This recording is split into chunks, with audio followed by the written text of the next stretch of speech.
afternoon. Comment ça va? Don't speak French.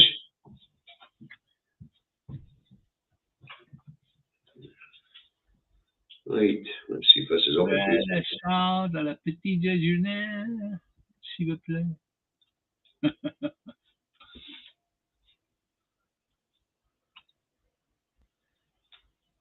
Right, with Facebook up and all. So, let's say, don't expect many people to pop in. They're not expecting us till 3 o'clock.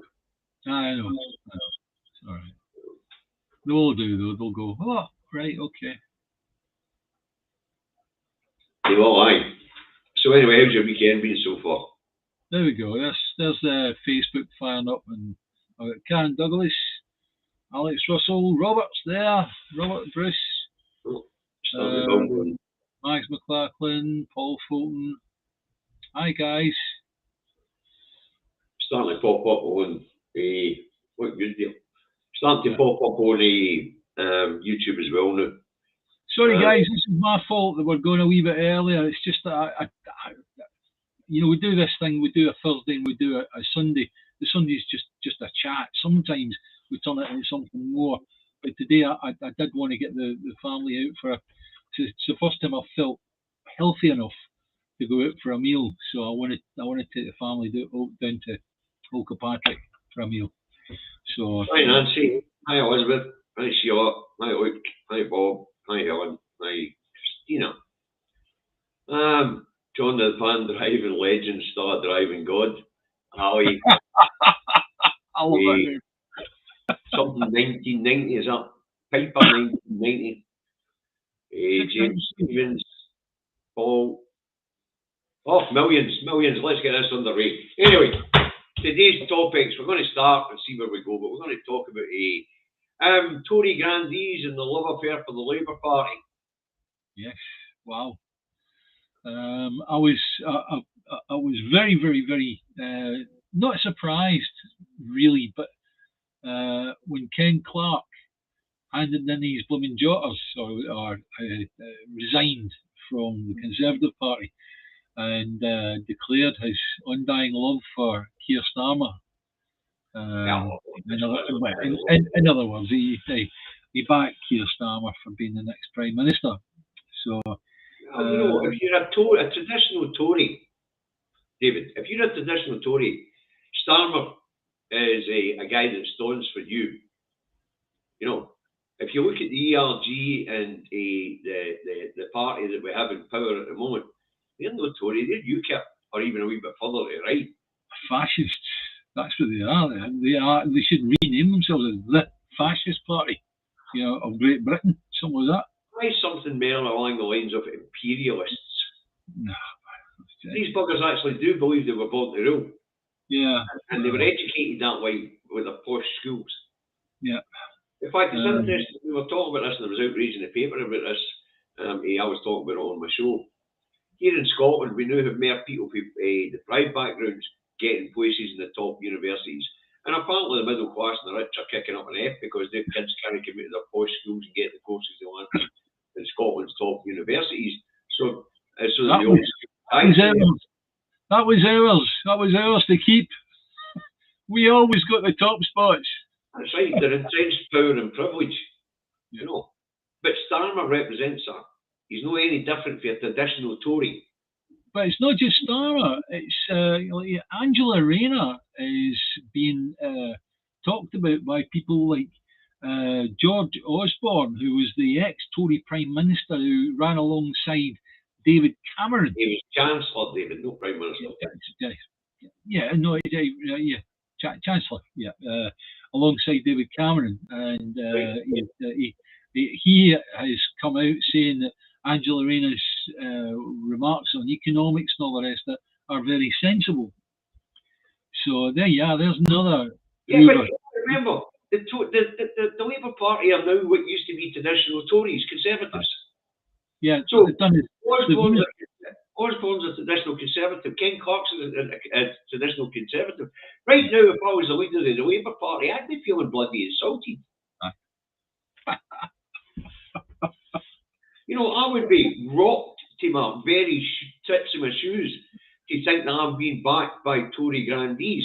And the reason why he's being backed by Tory grandees is because Tory grandees see him as having their values. Yeah, but the thing is, now right of centre. Yeah, well, that's a fact. The Labour Party have moved to the centre and have gone to the right of it, right? Correct. And what you've got is you've got people in Western Bartonshire, where I am, who are Labour till they die, trying to think up excuses as to why the Labour Party, the Parliamentary Labour Party, are now more like the Tories than the actual Tories are. Well, they want to have a look a wee bit closer to home. Yeah. Poverty Pie Sarwar's not called Poverty Pie for nothing.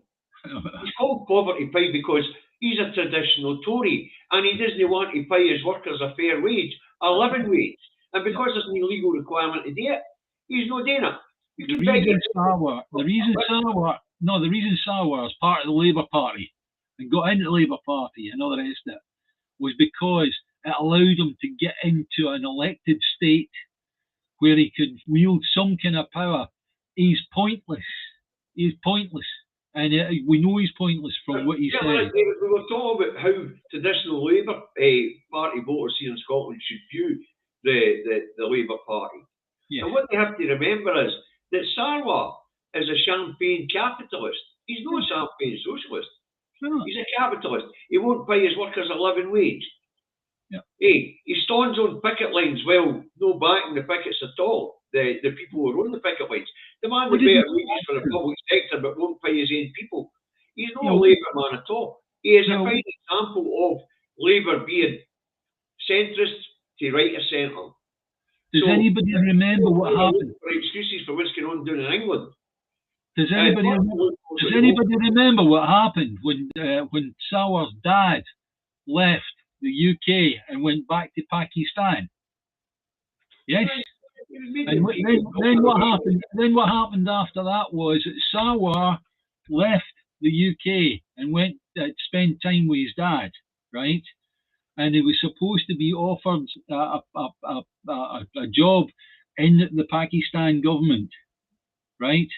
But instead he came back here in order to gain a political foothold in the Labour Party, right? That's what actually happened. How many years ago was that?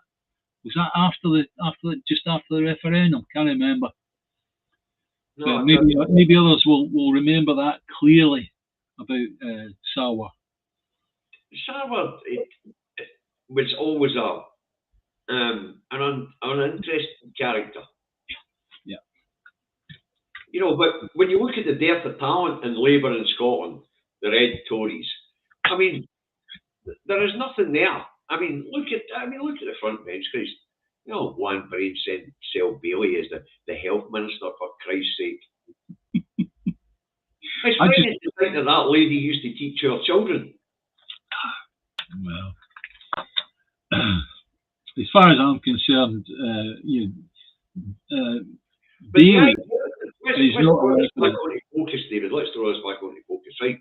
The idea that the traditional Tory voter in England is looking at Labour with admiration doesn't surprise us because Labour are no longer a left-wing party. As we know, Tony Blair took them into the centre of politics. Yeah.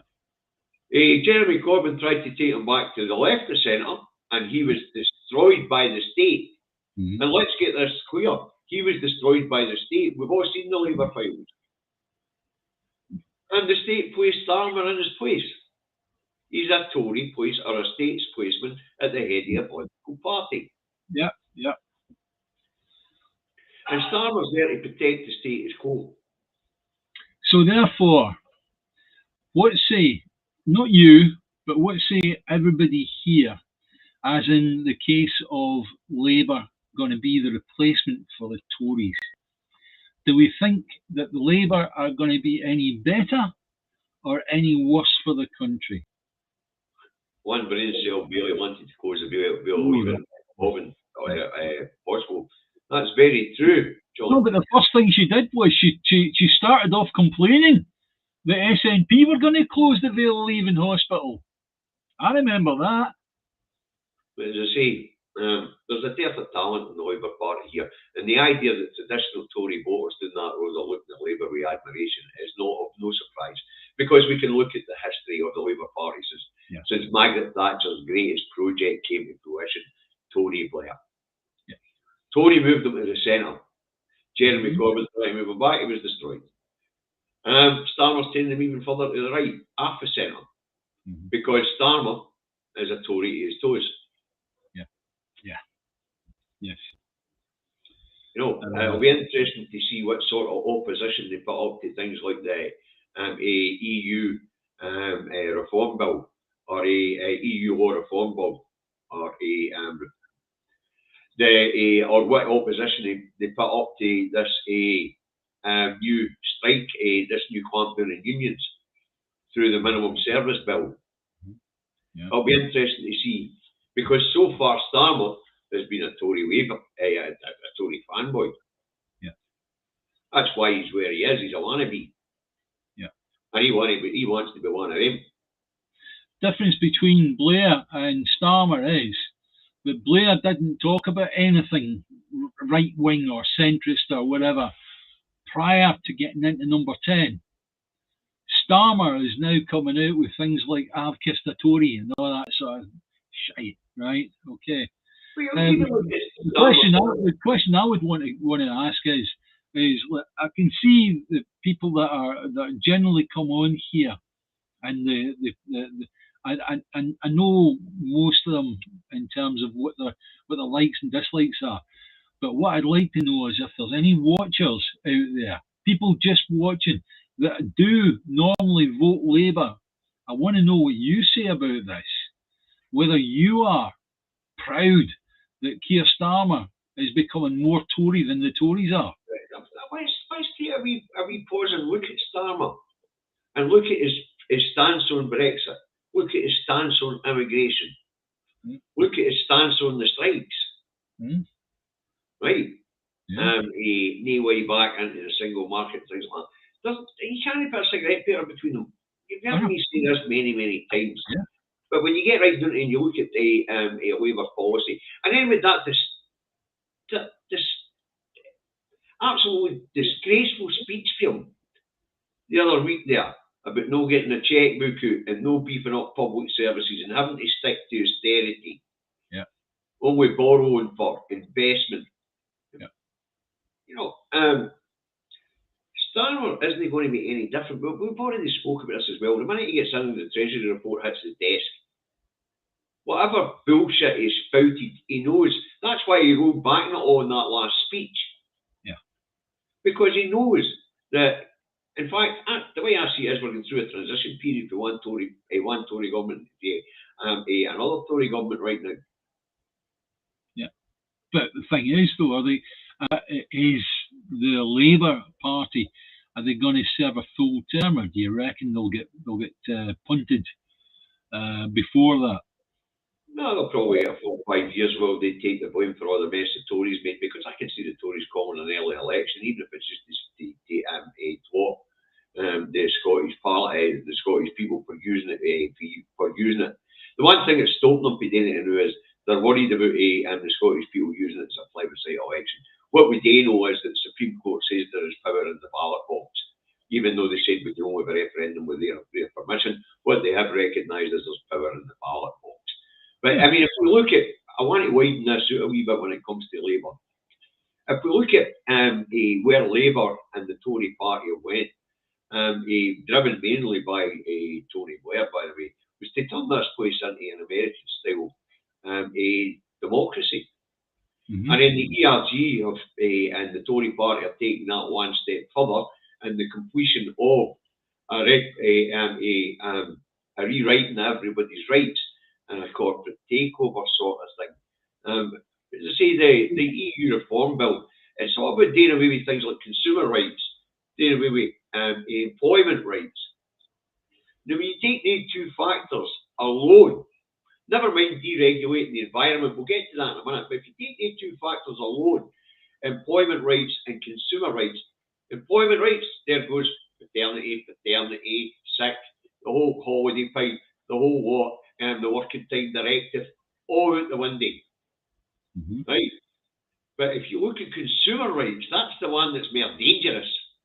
we'll get environmental in a minute. There will be no standards on the goods shipped into the UK. So therefore, whatever's the cheapest food in the world, you can buy it. Yeah. All the stuff that we saw in the past, where we saw recalls of particular maybe toys for kids because they were dangerous, and it's like that's not going to happen anymore. Go a step further. What they're going to do is deregulate to the point where they'll just say, well, buy what you want when you want. It's your responsibility. Yeah. Right. So depending on how much money you've got, you've got to buy the cheapest in the market. If you're poor, then plugging it in is probably going to blow your head up. But there will be no standards or any regulation. Yeah.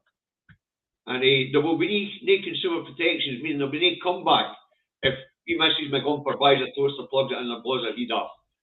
Mr. McGumper's not going to be able to sue the toaster company. You know what I mean? Environmental standards, well, we already know what they're doing to environmental standards in England. We know what they're doing with food standards in England. I mean, they were to get their waters cleaned up down there by 2027. But the Tory party's getting big bungs to allow the privatised utilities down there to pump shite into the water courses. Yeah. So that's now been kicked down the line to 2063. Yeah. You think Starmer's going to come in and change that? No, definitely not. But the ideology that's driving things at the moment, as I say, started off with Blair, moving the Labour Party, the so-called Senate. Yeah, and the UK's been breaking international law ever since and getting away with it. Yeah, and also it's been bankrupt for quite some time. The only thing it's held at aloft is the fact it's got its own central bank. But you can say the same for America, you can say the same for Germany, you can say the same for France. Absolutely, yeah. Any economy where balance of trade deficit is more or less in debt and trouble. Yeah. You know, That's right. Scotland's been very fortunate that way. We've been running with a balance of trade surplus. Or we were. It's as well, David, it's as well, you know, people are maybe not as clued up as you, right? You need to actually tell them what bankruptcy is in terms of a country, right? It depends on your balance of payments, which is the amount of exports as opposed to imports that you've got. And we know Scotland is an exporting nation, and we know that England is an importing nation. But the net balance of that is that England imports an awful lot more, right? The thing that keeps them on the right side is the fact that they've got a central bank, and also they have a large asset base. Scotland. This is an interesting one for Stevie. Also the crown dependencies as well. Right, but here's an interesting one for Stevie Charlton. If they get rid of these standards for goods, would it not affect household insurance contracts? You know what, Stephen? I don't care. Look at the insurance market in America. It's as bent as a 9-bob note. True. Your chances of getting a payout for an insurance company in America are running 10 or something stupid like that. Deregulating all the markets. Sure, they tried to deregulate the financial markets a couple of years back and they got themselves into trouble for breaking international law. And that's why we had sort of one of the other reasons for Brexit. But the real reason for it is to deregulate the UK and turn it into another America. And that started off under Tony Blair. We've seen the Americanisation of their politics, ever since. Yeah. Right, so it's been fascinating watching Labour and UK politics over the last 15, 20 years, 25 years, as you've seen it moving further and further to the right, and it becoming more and more a two-party state, to the point where we now have the president, i.e. Rishi Sunak, sitting at a table giving his New Year's speech, and we'll get Starmer the day later storming it elected giving his bloody speech. You know, and then we'll get Sunak putting out his propaganda. It's mental. This is as American as it gets. The only thing it's missing is Trump and Biden. I mean, there are only two options for voting in England. Yeah. The duopoly, that's right. Lib Dems are an option, but they're not even shifting in their polls no matter what Ed Davey thinks. They've always done well in what the Americans would call the midterms or what we call by-elections. They've always done well in by-elections, doing that when the either Labour or Tory government are not doing well. That's where the Lib Dems pick up their seats and lose them again when it comes to the general election. The pattern's quite clear. You know? There's no point. There's absolutely no point in anybody voting Lib Dem, because Lib Dem, certainly in a general election, are only hoping that it's a hung parliament and that they get asked to help form the next government. So therefore, when you vote Lib Dem in a general election, all you're doing is voting for the party that gets the nearest number of votes to be able to form the next coalition government. This is an interesting comment from Peter. Now, Peter says, all they plan to bring in cheap New Zealand meat, which will collapse Scottish meat farmers. It's more sinister than that, Peter. That's the start of the deregulation we're talking about. That's the lowering of food standards to allow this stuff in. Yeah. That's just the very beginning of it. This is what the EU reform bill is all about. Yeah. It's to get rid of all these standards that have been set and all the rights that have been set as well, with the workers' rights, consumer rights. They say that's what it's all about. Doing away with environmental standards. They've no intention of living up to their COP26 commitments, their COP27 commitments. We know that. They've just allowed the new coal mine to open up in Cumbria. You know. Rather than stop using coal, they're going to up it. Yeah, the one thing I've got to say is, look, David and I are not saying that because something comes from New Zealand that it's of lower quality. New Zealand lamb was okay, right? Even prior to the EU formation, or if Britain joined the EU, New Zealand lamb was okay, right? It's a fact that such a deal is being done that's going to take the carpet out from under the Scottish farmers and the English farmers, because there's English as well. Yeah, so the National Union of Farmers have slated both the Australian New Zealand deal. It's going to be undermined. Davies late ginger giraffe really early. Yeah. We had to go a wee bit early today. Sorry. Yeah. So as I say, watching the politics, quite redundant for those who've just joined us at 3:00. We've been discussing Tory grandees' admiration for what the Labour Party has become and where they are today as a right of centre party, and we've been talking about the history of how it got there.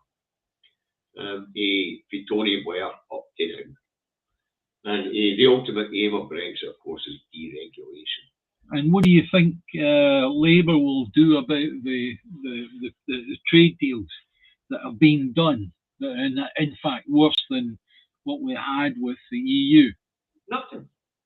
Absolutely nothing. You don't see them doing anything about it at all. No, you and I both know that Starmer is just a carbon copy. Right.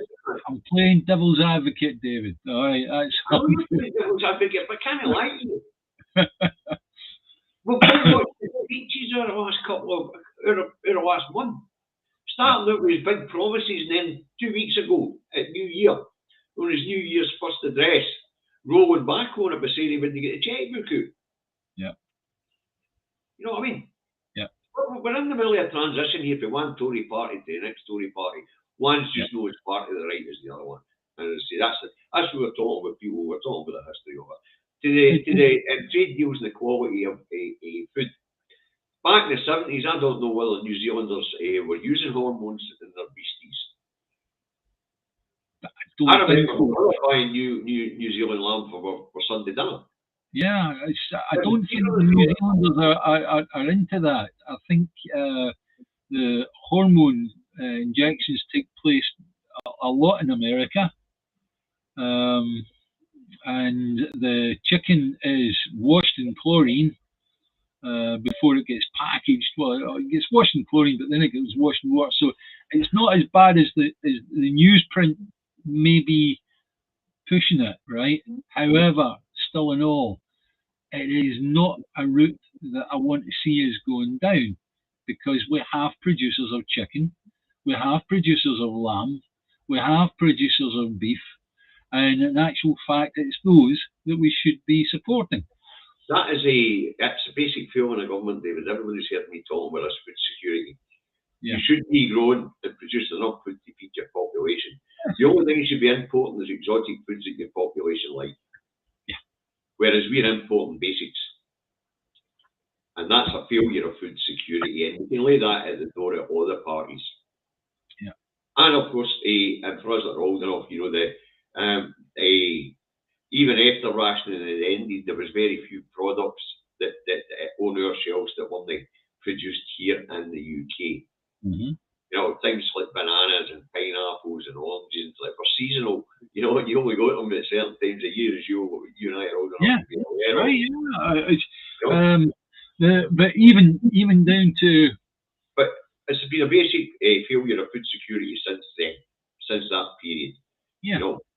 And then, of course, what I'm trying to say is, even down to certain vegetables, you can only get when they're in season. Now you're getting them all year round because they're brought in from abroad. Yeah. But I mean, that was also the start of the corporate takeover of the food markets. Yeah. Because they were big enough to buy in these things that we'd never seen or heard of or tasted. And so come on, then. Starting to get widened by the UK becoming multicultural. I'll ask the impossible question. How do we overcome it? With the Labour Party? No, how do we overcome all this food insecurity and the stuff? And we dictate in a constitution that these things have got to be looked after. But you've got to remember, the basic, as we've talked about, the basic duty of government is to protect the people. Failing in things like energy security, food security, environmental protection, failing in these things are basic failures of government. Yeah. Because failing in these things means that you're only protecting your population, never mind outside threats. Mm-hmm. You know, the threats to your population have been internal for a very long time. Since the gain, the people with the creation of the welfare state and things like that, the Conservative Party have been hell bent in rolling it all back. Mm-hmm. I mean, the idea that people actually want a cohesive society and voting Conservative are absolutely contradictory to each other. If you want public services, don't vote Tory. You want to keep your politicians honest? Set down a set of rules they must operate by legally. Write a bloody constitution. Mm-hmm. You know, talking about constitution, let's move on to Sunak's first official visit to Scotland. Will you pay much attention? I saw the wee cartoon with Rishi Sunak in front of Nicola Sturgeon and all the rest of it, and they were singing a version of Donald, Where's Your Trousers? Because he's that short and his trousers are that short, you know, and the rest of it, they're halfway up his legs. He likes to portray himself as big in stature, but he's actually quite a big girl. Hang on a second, I need to turn you up a bit. I think that's why he wears his trousers halfway up his shins, to give the impression that he's taller than what he is. No. It's the first time I saw him. I saw him in where he was in a factory or whatever in Scotland, and he was stood next to two other men. These two other men were like blooming giants. You know, they're probably like normal size. He's just that short, you know, and it's like, I wonder if he suffers with what's called wee man syndrome. Huh? Probably. It's like not every wee man syndrome, David. Did you watch Friday's show? You watched my show Friday? Yes. Yeah. Well, did you see? Did you remember the star headline? Yes. What was that again? You constantly bring up the star headline, but this one was particularly good. No, tell me. Boffins say men with big cars. Right.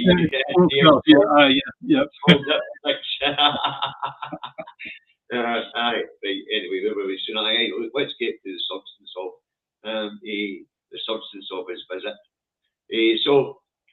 up in Inverness because they're going to announce the Green Ports. Yeah. Miss Sturgeon finishes her business in the Scottish Parliament, goes to Inverness to meet him. Aye. They talk about the energy crisis, the cost of living crisis, the economic turmoil, and the route to Scottish independence. Yeah. So apparently there's a fight about the last one, but they're going to try and work where they can in concert on the other three. And then that's the prelude to announcing Cromarty and Rosyth as the two green ports, as they're called here. The thing is, though, okay, even though we know those free ports won't last for very long, right? Because all the previous attempts in the past, they've all fallen apart over a number of years, right? But also we had the situation where Glasgow had one of the strongest bids for a free port, and it was knocked back as against the other two that got it. Yeah. There's two areas that go to where the Tories are more likely to make inroads, to be honest with you. Yeah, that's Edinburgh area. Now, there's a good question being asked by Peter. Did SNP no oppose green free ports? They opposed free ports and demanded if they were going to put them in Scotland, then they had to be green. The SNP, who are having to play along with this one because of their constitutional situation, know that they're going to fail. Yeah. They know they're going to fail. Yeah. But Sunak is a love bombing. We're back at love bombing again. This will be a fantastic opportunity. It'll bring 10 billion worth of investment. No, it won't. It'll just move 10 billion worth of works out of productive areas into these green port areas. Because companies are having to move the way that they manufacture at the moment anyway and move to more sustainable. So they'll see the opportunity to move into new premises in these places where they're going to pay less tax if they put their roofs covered in solar, which they were going to have to do where they are anyway. Yeah. Then in the long run, you move to these areas, and the areas you're leaving behind become decimated. We've seen it with free ports before. Yeah.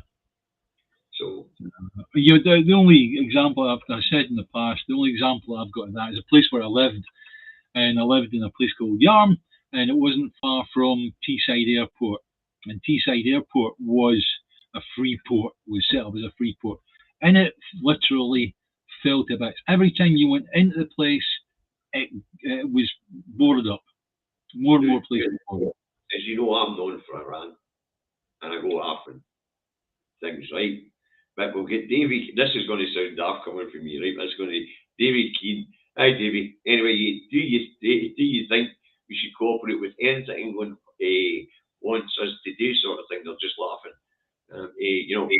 Well, the thing is, it's all about holding the moral high ground and diplomacy.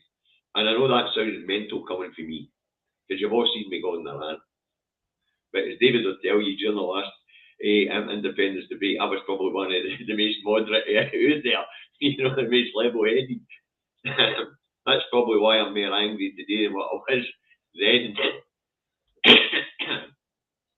So, Sunak's love bombing, it was just exactly that.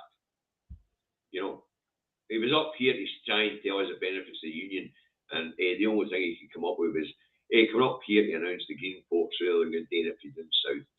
There was no loving, as some people have tried to claim, between Nicola Sturgeon and Sunak.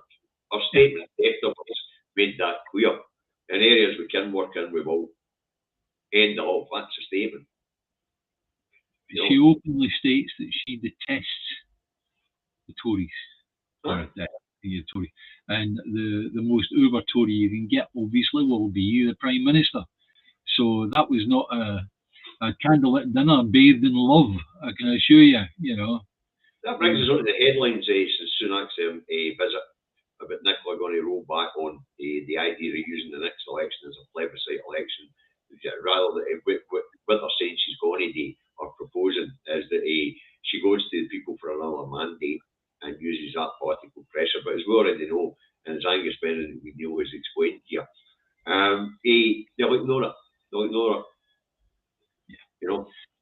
where this has come from is that if you like, the agenda of the conference has been leaked, has been passed into the public hands, and that's generated, or it's made all of the unionist MSM go into a frenzy of conjecture to see which way it'll go and all the rest of it, right? My advice to you is ignore it. David and I don't know what's going to happen during this conference that's coming, and neither do any of them, most definitely, right? So I think what you should do is just ignore the nonsense that's going to be coming out of the MSM at the moment.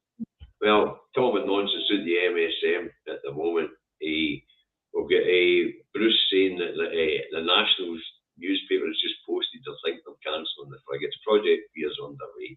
They can listen. They should be cancelling the frigates. Apparently, we're skint. Use that money to pay nurses. I didn't know that one. That's really, really good. It goes back to the earlier subjects of food security. Things like it's down to political will and people power. You know, it's just down to some fucking mandarin somewhere opening his gob and letting his belly rumble over. Oh, we'll cancel the frigates if they don't shut up. You know, that's it. That's what it comes down to. Yeah. From lyricsbomb.com. The song It's Coming Down is performed by Katie. We know you get and Maeve's saying the Labour new Tory and Tory will do a combo of UKIP, ERG and 55 Tufton Street. Aye, you're right. Yeah.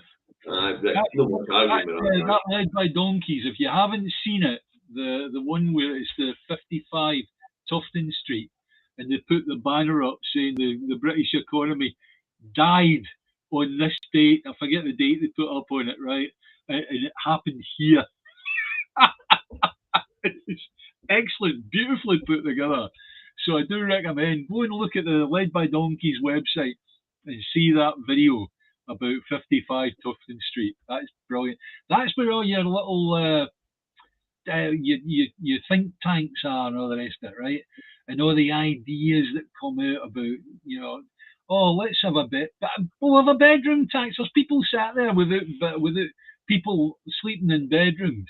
We'll introduce a bit. That's where all these daft ideas come from. Yeah. Neil McDonald on Facebook's just saying about tanks to Ukraine. Actually, the UK has been used as a donkey there and all. The Americans and they want to start supplying the Ukrainians what we call offensive weapons. So the UK is sending 14 old Challenger tanks because, let's face it, they're the old model now. Although the IAX, the new model, is still in the test stage after something like 5 years and 12 billion quid, 12 years and 5 billion quid, one way around. But it's just a way of testing the water. The UK's been used as a donkey. Yeah. And and what's even more interesting about that is we've been talking about this. If Putin was going to make a strike against the West, the UK is where they'd make it. And the UK are stupid enough to be told by other people in the international community, you do it so we can do it. Exactly. Given the choice of where Putin is going to make an example, is it going to be America or is it going to be the UK? Well, you're damn right it's going to be the UK, obviously. Right, and now he's got a missile that can travel 8,000 miles, and it'll go 9 times the speed of sound. Well, yeah. So unless we build a brick wall like 150,000 feet high by like 300,000 miles wide. People are talking about no sending more taxis south and a Scottish general strike. A Scottish public service general strike will work. Don't quote the private sector, oil, gas, or anything like that, because they're going to strike. Apart from that, 60% of the offshore workers, as far as I'm led to believe, actually come from south of the border.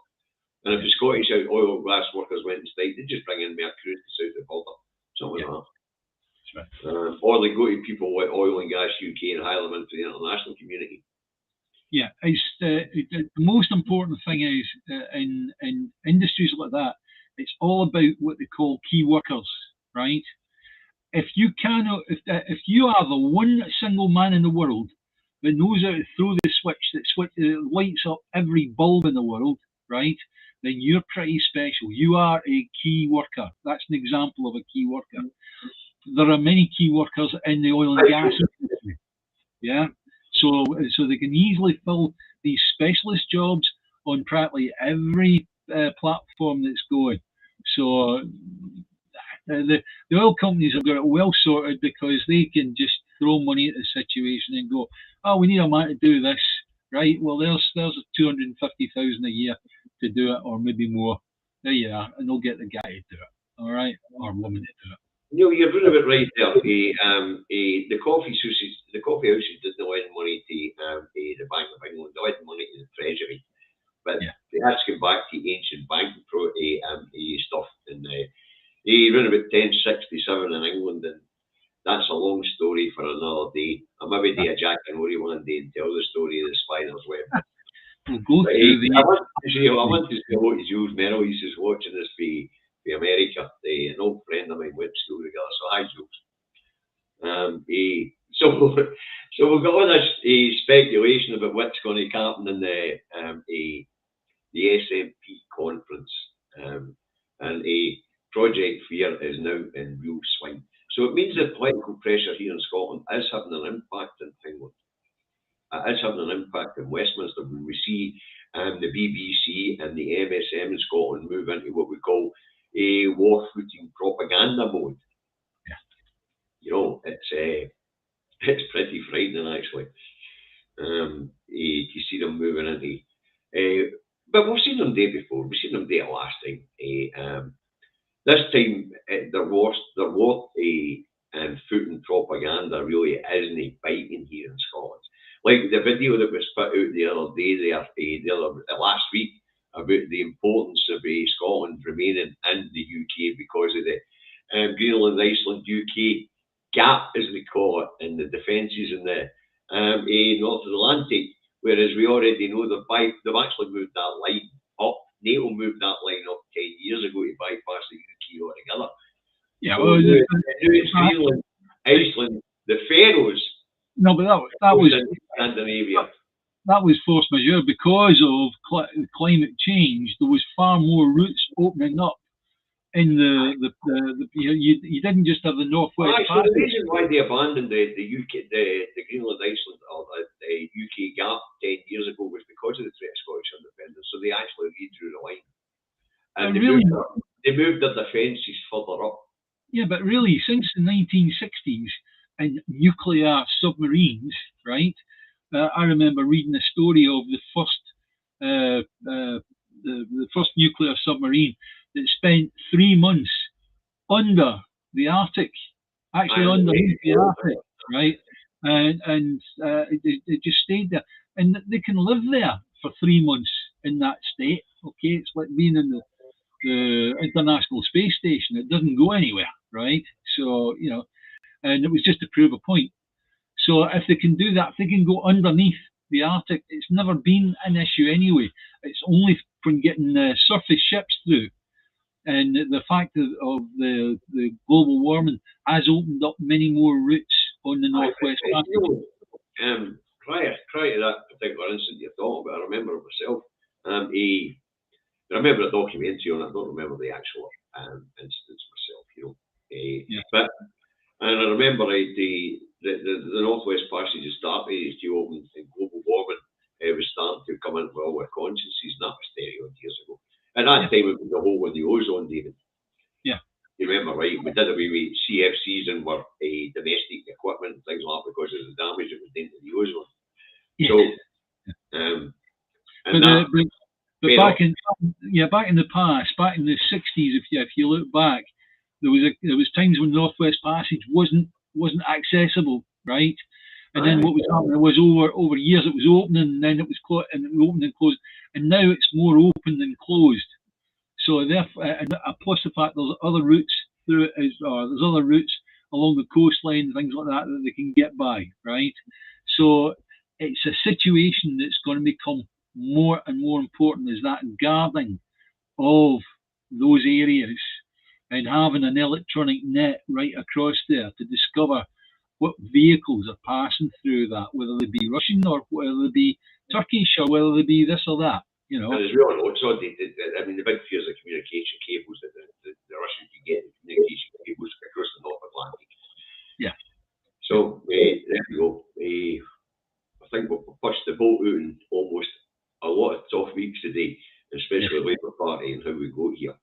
Now, we're coming up on the hour, David, 5 minutes to go. Remember, folks, hit the like button, that helps the channel. Subscribe if you've not subscribed. And hit the bell notification button. And you'll get a couple of minutes notice before we go live or when we go live. So there you go. Just let me have a wee bit at the end. Guys, if you know people that are Labour supporters and that you think they've voted Labour in the past and are going to vote Labour this time in a general election, please don't be shy in bringing forth this that we've told you about Keir Starmer being more Tory than the actual Tories, and the fact that the real Tories love him to bits. Aye. Because there was one other thing on that, the way that the MSM are trying to portray the next election is going for a further mandate. There is some reasonable thinking about that. It's because some of the polls say people don't want a referendum, they want it, but they don't want it yet. So we need to kick it down the road another couple of times, maybe suit a lot of people in Scotland, and the SNP will go way up whether that would get them around the 50% mark when it comes to the next election. Do we actually need 50%? Do we need the 50%? And listen, they're saying that. I mean, if you listen to the party at the moment, what the party's saying at the moment is majority of MPs. Yeah. And if you've got the majority of MPs in the first past the post system, you've already got a majority of the vote. So, you know, but as I say, you need to wind this one up, David. You're wanting to go and feed your... Yeah, I do. I'm going to go and get I'm not sure yet. I don't know if you can smell through smelly vision these days. No? I need to go and get a shower and all the rest of it so we can take the family out. All right. So, but anyway, I'm starting to feel better and better and better as each day goes on. You're very energetic today. That's for sure. Yeah. Look. I mean, when you phoned me up at 1:30 and I haven't went to bed 5 in the bloody morning because I finished work at 2. You do that all the time. You used to do, being an ex-truck driver, you used to be driving round the clock, so sleep doesn't matter to you. It doesn't matter to me. I only sleep a couple hours a night, actually. How do you think I fit all this stuff in? Right, guys. Remember, folks, support the independent media. And I mean that.